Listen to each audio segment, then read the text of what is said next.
ಬೆಳಗಾವಿ ಜಿಲ್ಲೆ ರಾಯಭಾಗ ತಾಲೂಕಿನ ಯಲ್ಪಾರಟ್ಟಿ ಗ್ರಾಮದಲ್ಲಿ ಅರಣ್ಯ ಸಿದ್ದೇಶ್ವರ ದೇವಸ್ಥಾನದ ಅರ್ಚಕರ ನಡುವೆ ಜಮೀನು ವ್ಯಾಜ್ಯ ತಾರಕಕ್ಕೇರಿದ್ದು ಗ್ರಾಮಸ್ಥರು ಇದರಿಂದಾಗಿ ಬೇಸತ್ತು ಹೋಗಿದ್ದಾರೆ.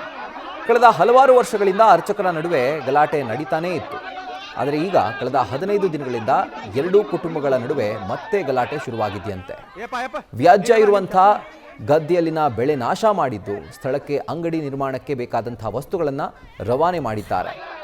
ಪೊಲೀಸರ ಬಂದೋಬಸ್ತ್ ಇದ್ರೂ ಕೂಡ ಎರಡು ಕುಟುಂಬಗಳು ಕೈ ಮಿಲಾಯಿಸುವಂತಹ ಹಂತಕ್ಕೆ ತಲುಪಿತ್ತು. ಅರ್ಚಕರ ಗಲಾಟೆಯಿಂದ ಸುತ್ತಮುತ್ತಲಿನ ಭಕ್ತಾದಿಗಳಿಗೆ ಇದೊಂದು ರೀತಿ ತಲೆನೋವಾಗಿ ಪರಿಣಮಿಸಿದ್ದು ಸಂಬಂಧಪಟ್ಟ ಅಧಿಕಾರಿಗಳು ಇದರ ಕುರಿತಾಗಿ ಸೂಕ್ತ ಕ್ರಮ ಕೈಗೊಳ್ಳಬೇಕು ಅಂತ ಹೇಳಿ ಗ್ರಾಮಸ್ಥರು ಆಗ್ರಹಿಸಿದ್ದಾರೆ.